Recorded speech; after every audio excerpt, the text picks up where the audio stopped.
I am Frank Giles. I'm the editor-in-chief of Agnet Media, and we publish Citrus Industry Magazine and Specialty Crop Grower Magazine. We also have radio network, Southeast Ag Network and Agnet West, along with trade shows and websites and digital assets. And I'm Dr. David Sumner. I'm a retired journalism professor, and I've written a few books, and I'm now writing a history of the Florida citrus industry. And I'm a fifth generation Floridian and son and grandson of Pasco County citrus growers. It's a pleasure to be here. Good. Ready? Well, Frank, I'm happy to meet you. I've been reading your magazine for a year, and I'm getting a lot of information, very useful. So tell me, for the benefit of anyone watching this, about your professional background in education, and how long you've been with Agromedia. I studied communications, public relations at Georgia Southern University. I grew up in central Georgia. My parents had an ag chemical business, feed and seed. They had cotton warehouses and a peanut buying point. So grew up in agriculture. And after college, my first job out of school, I was in the press office of the Georgia Department of Agriculture. Did that for a couple years and then moved into public relations work for ag companies. And then moved from there into Ag Media. I became editor of Cotton Grower magazine for a number of years, and jumped back into the public relations side for a bit.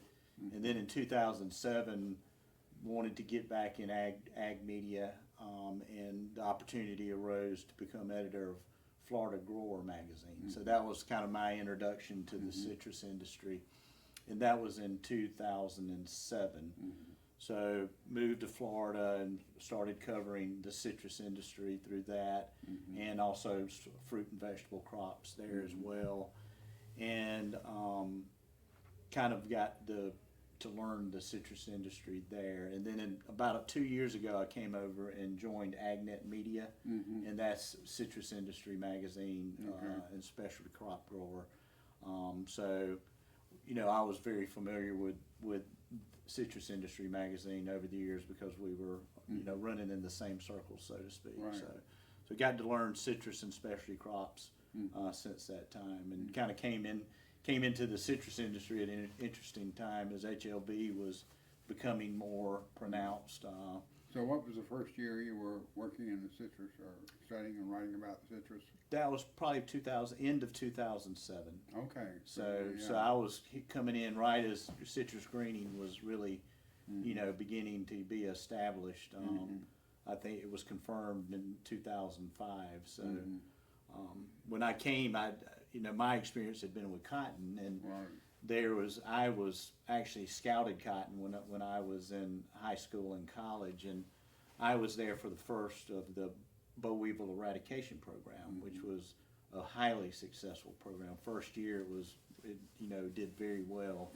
So naively, when I came to citrus and learned about greening, I thought, well, maybe this will be just as easy as eradicating the boll weevil. But the boll weevil was one bug, and greening is a bug, a disease, and a host, and it's obviously turned out to be a much more difficult problem.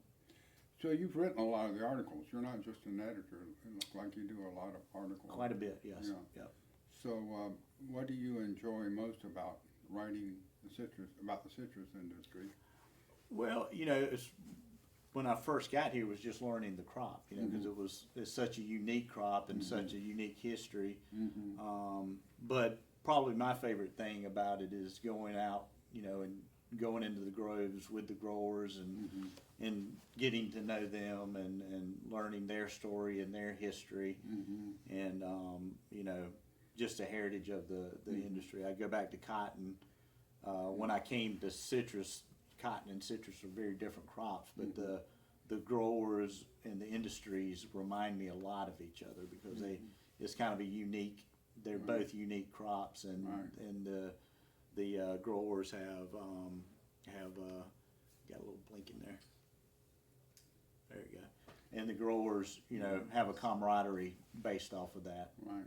So what impresses you about Florida citrus growers?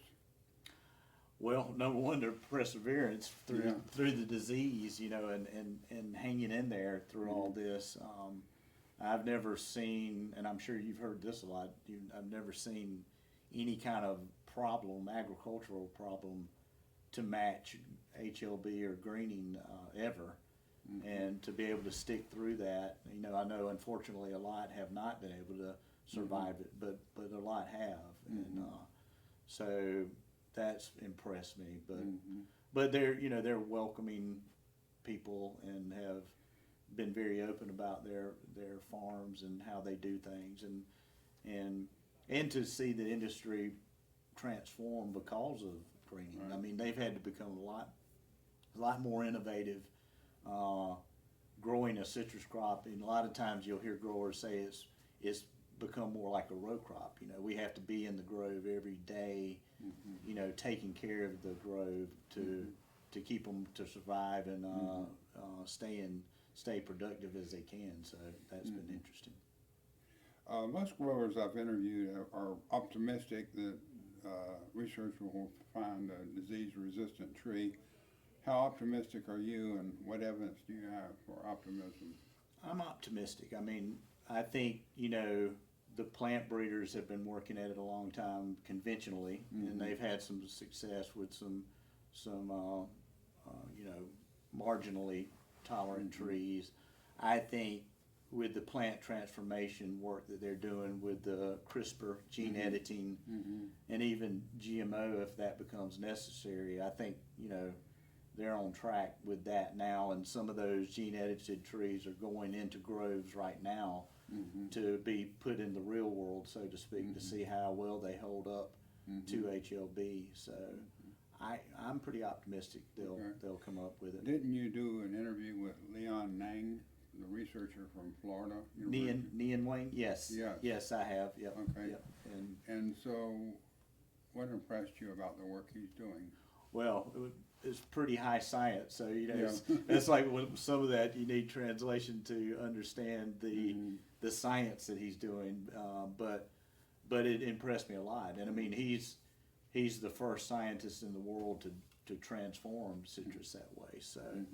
So once you break it down, they're basically trying to turn off or turn on triggers within the DNA of the citrus to make it resistant or less susceptible to the disease, and he's found some good candidates, and that's what they're putting in the groves now to do some trials with. Okay. So he's a really sharp scientist.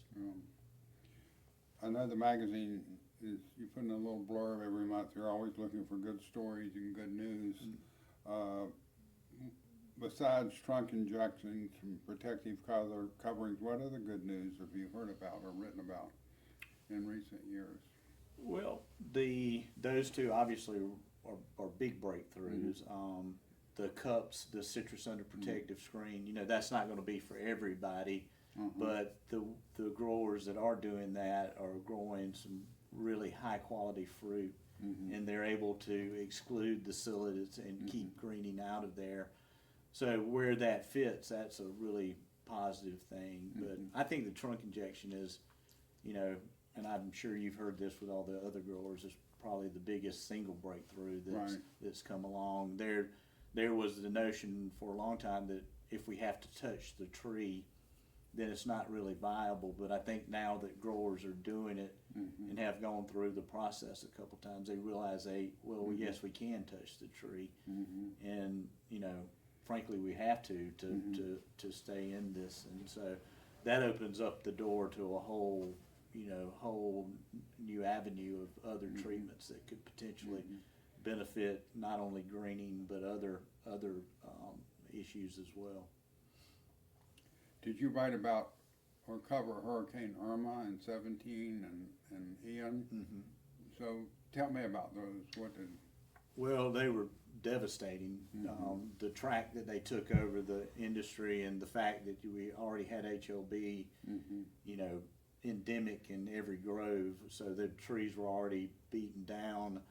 After Irma came, I don't think the industry realized how, big an impact that would be, because really those trees had never fully recovered from Irma, and then we have Ian come through. So there's some interesting research being done on root mass density, and there's some good news that we believe is associated with the trunk injection therapies, that the root mass seems to be holding its own better after Hurricane Ian than Irma. And the only thing that could be, accounting for that is probably the trunk injection therapies. Okay. So that, I think the growers were hopeful that there would have been more dramatic response to these treatments early, and, in terms of yields and tree health. But there's some encouraging things going on underground of these trees too. Okay. What other countries citrus countries are experiencing HLB? To what degree? Just about everywhere that citrus is grown, they're experiencing it. Brazil is the big one, and I believe their crop is projected to be down this year. So they're fighting it like we are here. So they have a bigger crop and further to fall in terms of production, but they're feeling it. And so pretty much most places where citrus is grown, HLB has found its way. Out in California, it hasn't really established itself yet. In Georgia, there are growers in Georgia that are planting citrus now. It really hasn't gotten up there yet, but you have to believe that, as successful as that disease has been, it will probably eventually. So do we know where it originated? From China, Asia. Yeah, the Asian citrusillid. Yeah, I was gonna say it, Yeah, so it came over somehow through there. The pest got introduced. I believe they first found the pest in 1998 in Florida. That's right. And then it was confirmed officially in 2005. Right. So I'm sure it was, the disease was there before '05, but that was when it really started showing up. Here's something maybe you could explain. It's almost elementary, but what are Brix levels and why are they important in citrus production? I know it has to do with sugar content.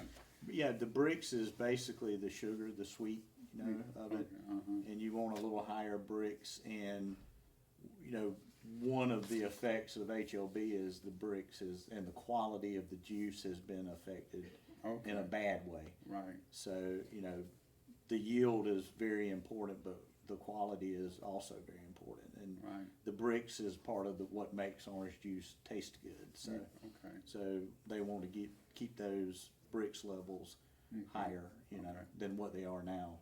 So how do they measure pound solids? I mean, that has to do with what price that growers get. Yeah, that is, they want a good pound solids, because that pays into, how they're paid.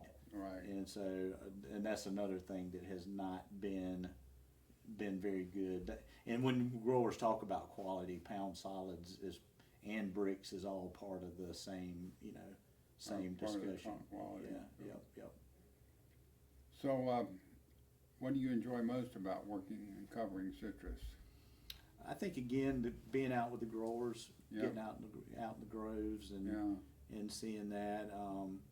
I'm curious about things, so whenever there's a new breakthrough or a new scientific thing coming through, I like diving into that. I wrote about CRISPR and its potential for citrus quite a few years ago, when it was really still young, a young technology. And a lot of times I do that just to teach me about it.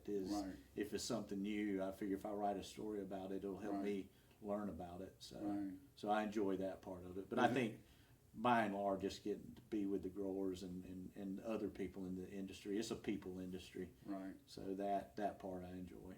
Right. So how does it differ from covering cotton?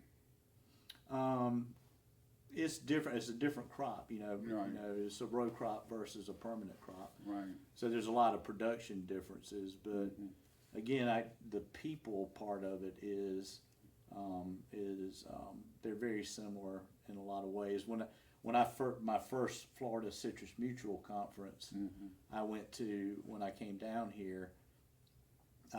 Went into the room, and that was the first time I was around a lot of growers and industry people, and I was like, oh, these growers remind me a lot of cotton growers. There's a industry event in cotton called Beltwide, and one of my first thoughts when I was at my first Florida Citrus Mutual conference was, this reminds me of Beltwide because of just the community of growers and the uniqueness of the crops. Right.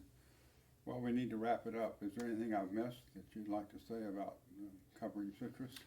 No, other than it's been a very challenging, almost 20 years now with HLB, but I think there's some things breaking. You mentioned the resistant varieties. Yeah. I believe these treatments and trunk injection therapies are going to help growers hang on, and so I think the industry will continue. I mean, there's a lot of heritage and history there that people are not going to give up easily, and it's a way of life that a lot of people are fighting for, and I think they're gonna make it through and hang in there.